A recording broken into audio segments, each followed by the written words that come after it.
সুপ্রিয় দর্শক বন্ধুরা, আসসালামু আলাইকুম। কেমন আছেন সবাই? আশা করি ভালো আছেন। আমিও ভালো আছি। তো আজকে আমি কি দিয়ে ইফতার করলাম সেটা আপনাদের সাথে শেয়ার করতেছি। তো প্রথমে আমি দেখতে পাচ্ছেন বুট ভুনা করতেছি। তো বুট প্রথমে সিদ্ধ করে নিলাম।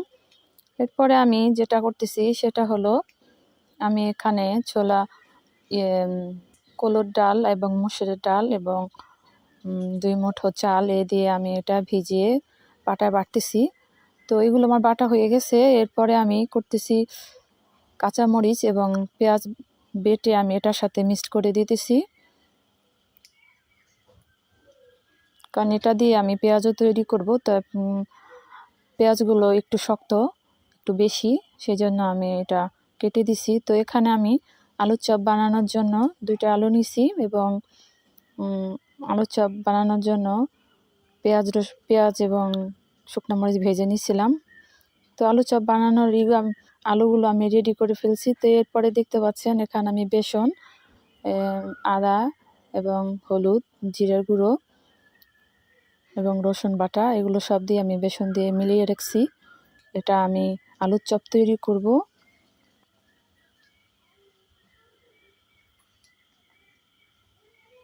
এরপরে আমার এগুলো গুলানো হয়ে গেছে। এরপর আমি আলু দিয়ে যে আমি ছোট ছোট চপ তৈরি করে রাখছিলাম সেটা আমি বেসনের ভেতর ডুবিয়ে দিতেছি। ডুবিয়ে এটা আমি ভাজবো। মোটামুটি আলু চপ বানানোর প্রসেসটা আপনারা সবাই জানেন। তারপরও আমি এটা আজকে ইফতারিতে করতেছি, যদিও এটা প্রতিদিনই করা হয়। তো আজকে একদিন আপনাদের সাথে শেয়ার করতেছি। তো একটা কড়াইতে আমি তেল দিয়ে দিছি। তো আমি একটা একটা করে আলুর চপগুলো দিয়ে দিলাম। তো আমার আলুর চপ কটা ভাজা হয়ে গেছে। আমি সামান্যই করতেছি, কারণ সময় স্বল্পতার কারণ আপনাদেরকে আমি অল্প অল্প করে দেখাইতেছি। তো এটা আমি সেই মসুরের ডাল এবং কলুর ডাল এবং পেঁয়াজ এবং কাঁচামরিচ যে বেটে রাখছিলাম পেঁয়াজও বানানোর জন্য, সেগুলো আমি একটা একটা করে পেঁয়াজও দিয়ে দিতেছি। এতে আমি কিন্তু জিরা বাটা, রসুন বাটা এবং আদা বাটা এবং কি সামান্য নুন হলুদও ইউজ করছি। তো পেঁয়াজের সম্পর্কে আপনারা সবাই জানেন, বানাতে সবাই পারেন।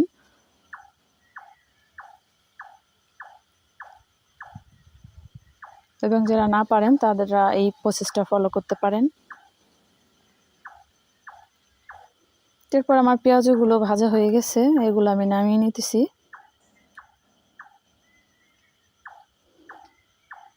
এরপর চলে গেলাম সেই বুট এবং আলু সিদ্ধ করা সেই প্রসেসে। এখানে আমি আদা এবং হলুদ এবং জিরা বাটা, রসুন বাটা, কাঁচামরিচ এগুলো সবই দিয়ে দিছি এবং পেঁয়াজও আছে।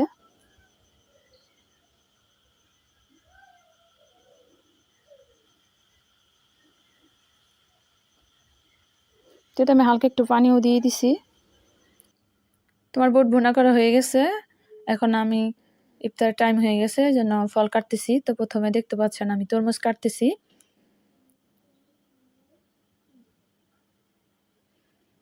তো আমরা গ্রামের লোকজনরা যেভাবে ইফতার করি ঠিক সেভাবেই দেখাইতেছি। এটা কোনো সাজুগুজুর কোনো কিছু নাই, রেগুলার যেভাবে আমি করি সেভাবেই দেখাইতেছি।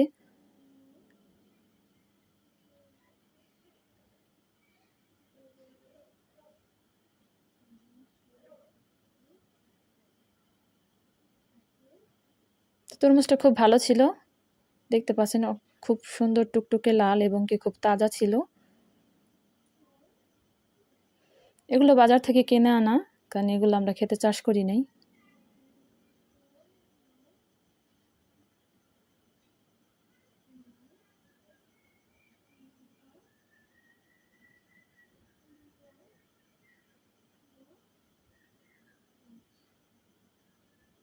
তো ঘরে যে সামান্য ফল ছিল 2-এক রকমের, সেগুলো দিয়ে আজকের ইফতার আমরা সেরে নিতেছি।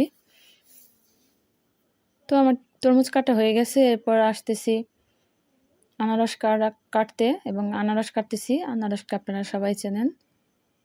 তো আনারসগুলো একেবারে ছোট আমের মতো।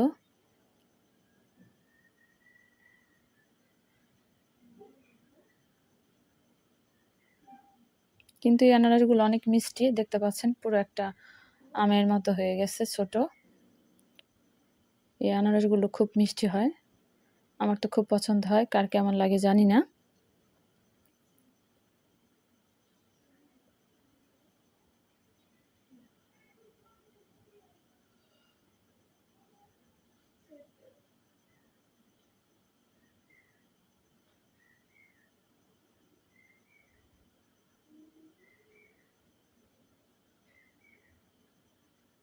এরপরে পেঁপে কাটতেছি ইফতারের জন্য।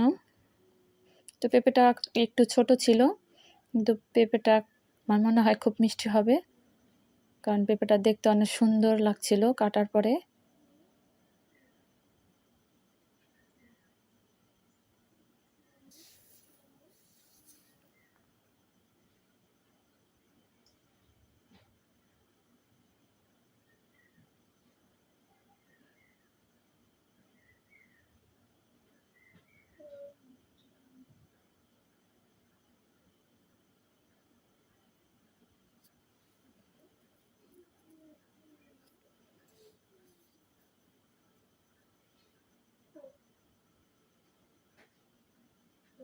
তো পেঁপেটা আমার কাটা হয়ে গেছে, দেখতে পাচ্ছেন পেঁপেটা কত সুন্দর লাগছে।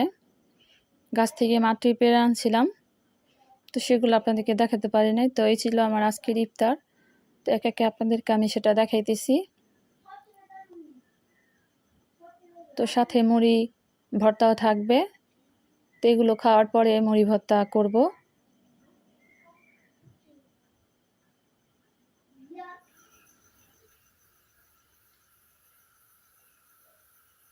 তো ইফতারিগুলো আমরা এখন আজান হয়ে যাবে, ইফতার শুরু করে দিব। তো ইফতার করার শেষে এখন আমরা নামাজ শেষে এখন মুড়ি ভর্তা বানাইতেছি। তো প্রথমে আমি পেঁয়াজ এবং কাঁচামরিচ কুচি দিছি, সেই সাথে আমি দিয়ে দিছি সরিষার তেল, যেটা আমাদের খাঁটি সরিষার তেল, ঘানি ভাঙানো। তো এটা আমি হালকা একটু লবণ দিয়ে, সামান্য একটু লবণ দেবেন, সামান্য একটু লবণ দিয়ে এটা আমি মাখিয়ে নিতেছি। তো এরপরে আমি সেই পেঁয়াজগুলো এর সাথে মিশিয়ে নিতেছি, ভেঙে ভেঙে আলুর চপ পেঁয়াজু।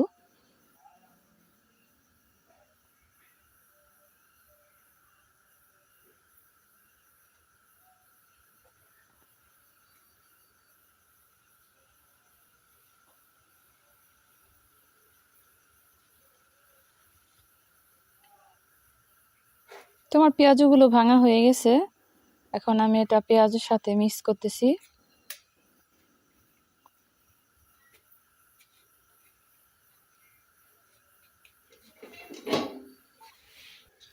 এরপর আমি বুট ভুনাগুলো দিয়ে দিতেছি।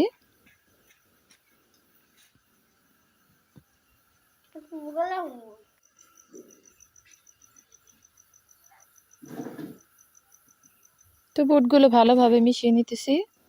তো বুটগুলো মেশানোর পর আমি এর ভিতরে দিয়ে দেব টমেটো এবং লেবু কুচি। লেবু কুচি দিলে আমার কাছে অনেক ভালো লাগে। তো আপনাদের কার কার কাছে ভালো লাগে লেবু কুচি দিলে অবশ্যই আমাকে কমেন্ট করে জানাবেন। আর আমার আজকের ভিডিওটা যদি আপনাদের ভালো লাগে অবশ্যই আমার চ্যানেলটাকে সাবস্ক্রাইব করবেন এবং আমার ভিডিওটাকে লাইক করবেন এবং কমেন্ট করে অবশ্যই আমাকে জানাবেন। তো দেখতে পাচ্ছেন আমি টমেটো কুচি দিয়ে দিতেছি।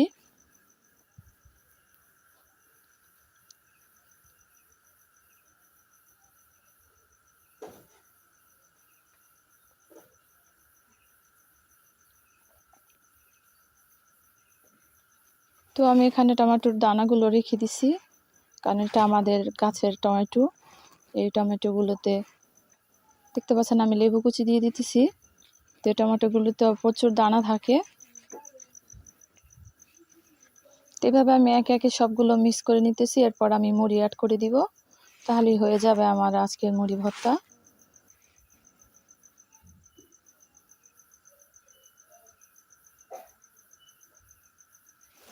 তো সাধারণত চানাচুর দিয়ে সবসময় আমরা মুড়ি মাখা খাই, এইভাবে খাওয়া হয় না, বছরের এই রমজানের দিনগুলোতেই খাওয়া হয়। তো সেজন্য আমি চানাচুর ইউজ করি নাই, চানাচুর আমার কাছে অতটাও ভালো লাগে না। এরপরে আমি মুড়ি দিয়ে দিতেছি, মুড়ি দিয়ে দিলাম। মুড়ি দেওয়ার পরে আমি ভালোভাবে মুড়িগুলো মিক্সড করতেছি।